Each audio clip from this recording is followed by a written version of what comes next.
Hello there. So the Brexit talks continue, but with no change in mandate for the negotiators. So why on earth bother?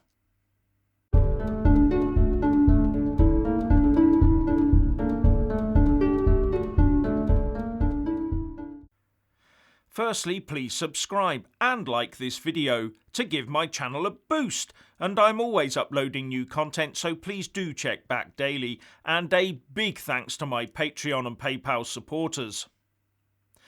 After months and months of meetings and talks, the two Brexit negotiators, Michel Barnier and Lord David Frost, found they could not see a way forward, so they halted the negotiations on Friday and kicked the problem upstairs. And if anyone thought that Boris Johnson and Ursula von der Leyen could break the deadlock, then they will have been disappointed. They followed the same script as last time and told the two negotiators to keep negotiating for another couple of days. But importantly, there was no mention on either side of softening stances on red lines. So it's hard to see how another 48 hours of Groundhog Day is going to help, unless this is all about not being seen to be the one that pulled the plug on the talks. There is, after all, a duty to negotiate in good faith, and during the inevitable post-no-deal Brexit blame game, there will be much finger-pointing and name-calling. But there may also be legal action between the EU and UK, where this issue could become very important. And that might go a long way towards explaining why, in the face of all reality, the Environment Secretary George Eustace was on the TV today talking about there being a deal to be done. He said on the BBC Andrew Marr programme, "There's still a deal to be done, but there's no denying that the end of last week was quite a setback." But at least he also said, "The sticking points remain, quite fundamental ones. We've been clear all along that we can only do an agreement if it respects our sovereignty. I think we probably are now in the final few days in terms of deciding whether there can be an agreement. Of course, if the ambience warms up again and actually great progress is made and it is just about sorting out the detail, then you can always find more time. You can always extend. But I think unless we can resolve these quite fundamental divergences at the moment, then we are going to have to take a position in the next few days." And when he says extend, I take that to mean to allow more discussions before the 31st of December, not to extend beyond it. But what does the next few days mean? After all, we've only got another 25 days as it is, and UK importers and exporters must be getting very twitchy. Although if they haven't planned for a no deal by now, then they haven't been paying attention. But one of the issues that might crash any remaining negotiations is the matter of the potentially withdrawal agreement busting clauses in the UK Internal Market Bill. And that bill is due to go back to the House of Commons tomorrow after its filleting in the House of Lords. The Lords voted those clauses out, and if MPs end up voting to put those clauses back in, something Boris has promised to do, then Brussels has threatened to drop any talks like a hot potato.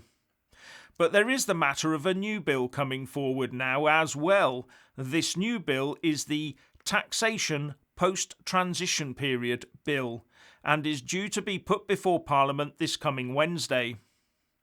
So one assumes this bill will be talking about the tariffs and taxes, if any, to be collected on goods moving from Great Britain into Northern Ireland that are so-called at risk of being moved across the north-south border and into the EU single market at a later date.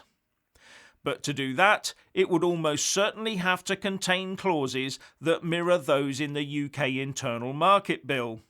And that will send the EU into a frenzy, as their suspected plans of annexing Northern Ireland would fall flat. When goods imported from the rest of the UK into Northern Ireland are destined for the single market, they will have to be declared and relevant tariffs and taxes paid. But there is an added class of products at risk of going into the single market, where reclaimable taxes are collected just in case. If you recall, it came out during the negotiations a few weeks ago that Brussels threatened to class all products that Northern Ireland imported from the rest of the UK as at risk, so as to pressurise the UK into giving ground, meaning that tax would have to be levied on everything that Northern Ireland imported from us, putting UK businesses that trade with Northern Ireland at a massive disadvantage. When the real idea in the start was that just a few items would be agreed as at risk.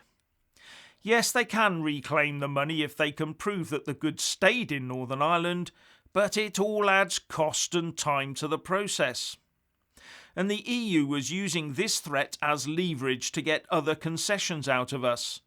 But this is also something the EU could keep revisiting every time they wanted more concessions from the UK, a constant threat. And we're supposed to use the joint committee set up to argue against it, and that could take months while our internal market gets gutted by the EU. Now, if that's not bad faith, then I don't know what is. After all, treating the state you're negotiating with as a sovereign nation and not interfering with its internal affairs is part of good faith, surely. And that's why the Boris Johnson government felt obliged to protect the UK internal market using extra clauses in the UK Internal Market Bill. However, how can it be right for UK businesses to be charged a tax on importing goods into Northern Ireland, which is a part of the United Kingdom? Even this at-risk bit is suspect. What the EU is saying is that they don't trust Northern Ireland businesses to not be underhand and buy cheap stuff from the UK and sell it on to the single market. Yes, that's what it boils down to: distrust. I wonder how the people of Northern Ireland feel about being considered a nation of inveterate smugglers. But there is another angle to this. The clauses in the UK Internal Market Bill and in this new, yet to be published, Taxation Post-Transition Period Bill could put Brussels in a very awkward position. And that awkward position could be the North-South Irish border. If the EU suspects that goods are being smuggled, they will want it monitored, discovered and prosecuted. And the only way to do that would be to erect border posts south of the Irish border, something that would go down like a lead balloon, or to monitor goods leaving the Republic of Ireland for the rest of the EU single market. Both those options would wreak havoc for Brussels. And does anyone know if all those vessels plying their trade between Northern Irish ports and the whole of the EU will also come under inspection? And how about aircraft? The EU saw Northern Ireland as the way to punish the UK. Is that about to be reversed? Are we in the process of pulling a pin from what old-time soldiers called a pineapple, handing it to the Eurocrats and saying, "Go juggle"? So is it worth keeping the semblance of negotiations going a bit longer? Possibly yes. Anyway, if you want to hear more from me, please don't forget to subscribe and also press that little bell, or you won't get any notifications.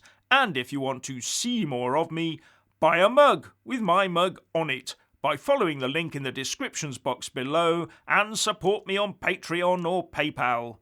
So what do you think about all of this? Please share and comment, and thank you for watching.